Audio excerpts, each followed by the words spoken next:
Ay, Guardians, napagpalang umaga pala.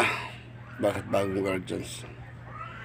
Andito tayo para sa pag-upload natin sa sa ating mga yung sa sa Espiritu Medica, para makasundan natin yun. Shout out sa inyo lahat.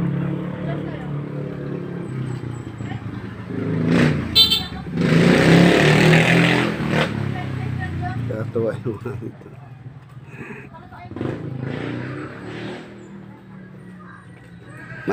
Mambo na.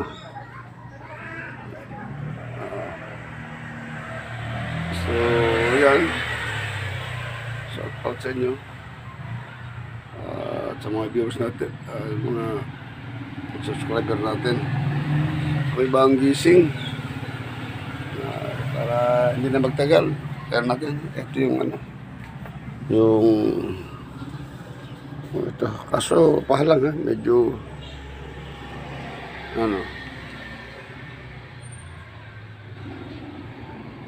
hindi kakayanin dapat pa ganito. Ito yung in-upload ko na yung aklat ng Espiritu Medica mula sa lihim aklat. Ito yun, diba? So, ito naman yung paunawa, ang banggit ng orasyon ay 3 beses mabulong. Sa isip lamang uusalin panalangin. Ito. Isinasagawa bago matulog at pagkagising. So, ito mo, ayoko lang dito sa libro, may debosyon. Yan ayoko nito. Gawin itong devotion ng 40 na 4 na araw at 7 linggo na walang liban. Simula ng Biyernes, kapag nalibanan ay hindi mo klaseng devotion to, hindi mo to ganito. Kaya ayoko minsan i-upload to Basta dito tayo. Dito. Maliliit, palaki nyo lang, screenshot nyo na lang. Yung panalangin, isang ama namin, huwag na itong Aba, Ginoong Maria. Tignan mo, may sumasampalataya pa, may 3 luwalhati. Isang ama namin na lang, at saka yung 3 misteryo. Tapos, ito, Anima Christi, ito yung paglilinis sa sarili. Anima Christi, Anima Christi, Sanctissima, Sanctificame Corpus Christi, Sacratisum, Salvame, Sangis Christi, Pretisissime. Ayan, ibig sabihin yan. Susunod dyan, ito, sa baba. Yan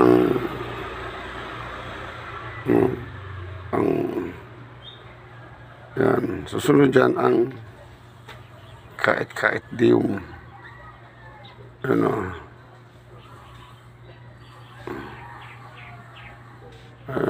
Kahit di mo yan. Ito yung ginagamit ko pag ako nagbabasa-basa, yung binabasa ko. Ito naman yung Benisante. Ayan. Itong kadugtong ng kahit di mo yan. Ito yung Benisante. Mabaho ka mang gamot, Ito naman yung Dios, Espiritu Santo, Excelsis, Jehovah, Locolentos, Emperintas, Pro, Diosus, Omnipotens, Omnipotens, Salseminator, Adonai, Arcos, Agratos, Atanatos, Abba, Animator, Adias, Anicure, Adipotens. Yan. Ito muna yung mga panalangin Okay, Reeleson. Jesus, mga poder to. Berbihina, Manuel. Ayan, padiretso dito, pababa. Ayan. Tapos meron dulo, ayan Agnus Dei, Pitolis, Peccata Mundi, Miserere nobis. Yan, diretso yan, hanggang dyan. Ito yung araw-araw. So, isa pang gamutan lang ito. Yan. Tsaka ito pa, ito, Santa Animasola yan. Santa Animasola, sulong buwan, aliwanag ng Diyos Ama, ilaw na ikaton. Parang na ako po ay patnabayin mong malabay na pakpak mo ng awa mat sa saklolo. Santos Dios, Santos Fortis, Santos Immortalis, Miserere Nobis, Dios Animasola, Cormac, Urmac, Dios Animasola, Ibae, Emae,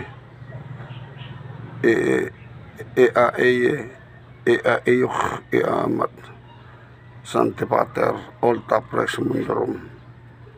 Yan, Santa Animasola, Anima Santa Lumayos, Anima Santa Brosabat, Anima Santa Brosabator, Anima Sancta Bro Adonai. Yan.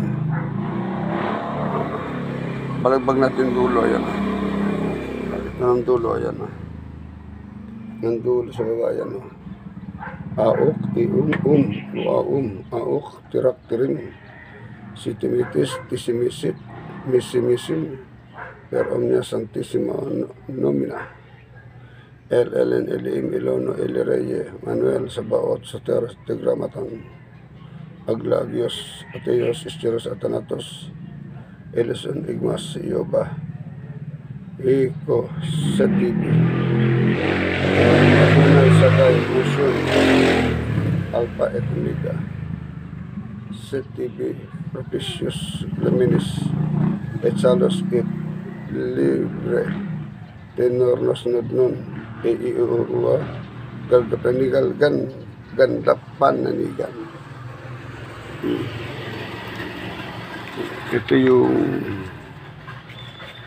tapos Galpanganigan, Ganpanaligan, Aok, Gumak, Aok, Isgoma, Aok, Bihehehepa, Aeuiya, Aouii, Uuiya. So, ito naman yung susi ng paggamot. Ayan. Pag inilayo ko, hindi nyo makikita. Kailan talaga nakabalagbag eh. Sulat yun na lang. Ito ang dadasalin kung ikaw magagamot. Dahil mga natanda nyo, mga binasa natin, mga puder yun ah.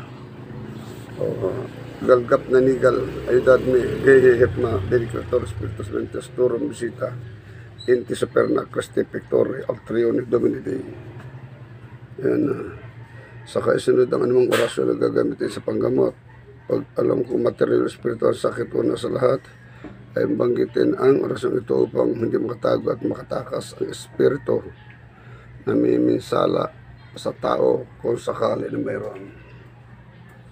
Abiti, mapilang ko ang pikmi bilgayim. Jesus, eximinerawan, non nobis domini, non nobis domini, to ad gloriam. Tingnan sa puyo at ang tao at sabihin sa sarilang, Beni, esponsami et semper Theodorum, ilipat ang tingin sa no at banggitin sa sarili ang aram akdam sa Adonai. Ipagdikit ang dalawang kamay na pantaya sa guhit ng palad ng kamay at ng mga linya sa kalingkingan. Banggatin ang orasyon ito upang hindi makapagtago ang espiritu na mimisala, sadak, sidak, sudim, unong pasim, hesum. Pag hindi pantay ang kalingkingan, ay spiritual na karamdaman. Kung may sakit, ito lagi ng rosaryo o kwintas sa kaliwang kamay. At ihawak mo sa kanya na ang lubid ng kwintas ay nakiikot sa kanyang kaliwang kamay. Ito ang iyong sasambit at iip sa rosaryo at kwintas bago ilagay sa kanyang kamay upang hindi makalis ang espiritu na namimisala. Oktam, tuam, oktam, imakulatam, oktam, muriam, inrini, erni. Kung mahirapan kayo, isulat nyo na lang ito. Kasi maliliit eh. You know, para makumpirma kung meron nga na espiritong namiminsala sa may sakit, ibulong ito sa kapirasong papel, at ipatong sa ulo ng may sakit at siya ay mabibigatan. Animam seritam iutak swanima toksam sanctissimam sagraditam. Isang paraan ng pagkukumpirma kung may sakit sa espiritu ng tao ay ihip ito sa tubig ng 3 beses at ipatikim sa tao. Kristak, ortak, aminatak, kokmitak, aminatak, hiptak. Kung ang lasa ng tubig ay mapait, masaklap, o mag-iba ang lasa sa karniwan, ay may espiritong namiminsala sa kanya. Kung wala ka ng duda na espiritu ang sabing tao, ito ang ibulong sa harapan ng taong 3 beses. Makam, matam, miak. May kalernam, santum, sanctam, igusum, ardam, gabinet, aradam, Dios, adradam. Munang palito ng posporo at ibulong ito ng 3 beses. Akdo, ipitin ng posporo ang dalirang pa na sinasakyan nito at masasatangan ng labis. Tanungin mo kung sino siya. Kung iba ang sinasagot na pangalan, ay tanungin mo kung bakit namimisala. Matapos matanong ay ipapangako mo ang nasabing espiritong namiminsala na pagalingin ang nasabing tao at huwag na bumalik. Ipapangako mo sa namiminsala na espiritu na kung sakali bumalik siya sa nasabing tao at ang palitong ginamit sa pag-ipit sa kanya ay babakliin at ang mangyayari sa kanya ay mawasak at mamatay sa ganoong pangyayari. Pag pumayag na sabing espiritu ay tanggalin na ang rosaryo sa kamay ng tao at tigilan na ang pag-ipit sa paa. Maghintay ng ilang sandali at tingnan ang kamay. Kung pantay na ang kamay at umalis na ang nasabing espiritong namiminsala, maaaring ipit ang susi sa paa ng may sakit, ang balahibo ng manok o ibon. Ang mga iba pang pwedeng ibulong na orasyon sa mga kasangkapang pang-ipit ay mga sumusunod: Santos Dios, Santos Fortis, Santos Immortalis, Panis, Tudram, Num Betratis, Tuwidarikit, Kilamurit, Viva, Viva Victoria, Gloriam Dios Dei Sabao Tempo, Tuditad, Elohim, Biatimetu, Diyong Biratimitim, Kordiam Tu, Naksidakpat, Tu Isquit Ot Diyos Tu.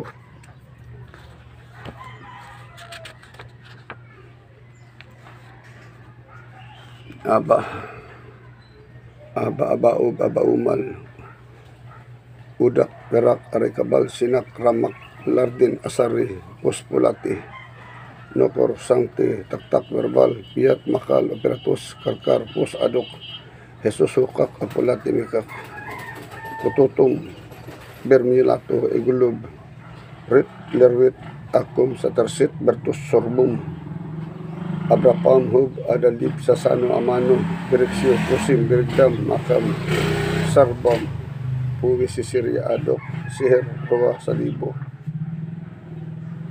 balasok, makyat, nagsak, sabak, igusong, kuberatis, berbum, bolhum, huwam, nabarat matam, rebubum, mipakto, meha, sataras, salbalaray, kabal, berbar, piyat, maktal, operatos, galgarpos, adok, Jesus, pingkuim, raper, araram, aksimidim, sabtihoy, midad, pisalidad, kilimidad, hiklium, patsulisol, rabarnas, patsulisol, barbanas, patsulisus, babarnas,